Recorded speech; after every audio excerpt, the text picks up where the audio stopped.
Nearly 1,000 Malheur County, Oregon patients on Medicaid will lose their providers at the start of the new year. Espen Shumpert has your story on what's driving this policy change. The organization that funds mental health services in the county is consolidating care to one contracted provider to control costs. I'm scared.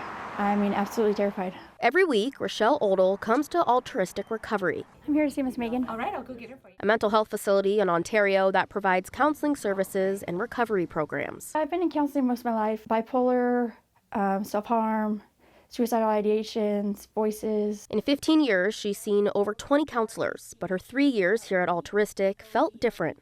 We're not just a number to them.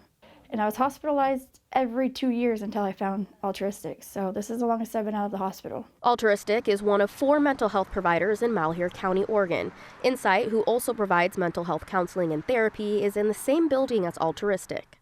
I send people to her, she sends people to me, and that's wonderful. That's what it's all about. It's not Becky about Woolry, the executive director of Insight, says 95% of their patients are on Oregon Medicaid, and it's about the same at Altruistic. Since the first of the year, we've served 300. But on November 12th, Greater Oregon Behavioral Health, or GOBE, which distributes state Medicaid dollars for mental health in Eastern Oregon, warned of changes coming. The letter says as a result of a rise in health care costs and anticipated cuts to Medicaid, they're rolling out a new Medicaid structure. Starting January 1st, anyone on Medicaid seeking new mental health treatment must go to the one contracted facility in the county, Lifeways. It really puts us in a very horrific situation, frankly. Woolry says current clients can finish treatment, but after that, they'll need to go to Lifeways. She says eliminating choice is dangerous because successful therapy depends on the connection between a patient and their counselor. When they can feel confident and trust in their counselor, then the healing starts to happen. For Emma Wilbur, she says after trying other providers, they found the right counselor at Altruistic for her 7-year-old grandson. From the parents,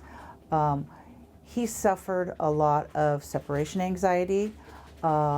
He would lie, he would steal. The change came when we came here.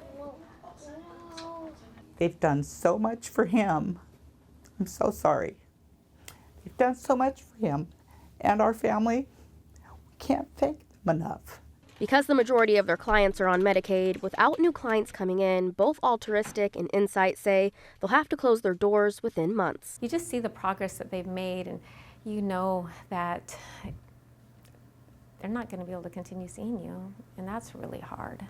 Woolry worries one location will not be able to absorb the hundreds from the 3 others, and if that results in wait lists for services meant to be preventative, it could cause a cycle of crisis. There's an increase in hospitalizations, there's an increase in substance use, there's an increase in suicidality. There's just a huge increase in all the things we don't want. I've tried other counseling places and it didn't work out. I didn't have a connection with my counselor. If we lose Altruistic, I'm afraid that I'll go back. And I don't want to be in the hospital. GOBE says current clients could keep seeing their providers at the non-contracted facilities through extensions if medically necessary, but any new treatments or programs will be limited to contracted providers, which is just the one in the county. Patients could go outside the county to other contracted providers if they wanted. GOBE will reassess capacity every 3 months to determine if additional contracts are needed.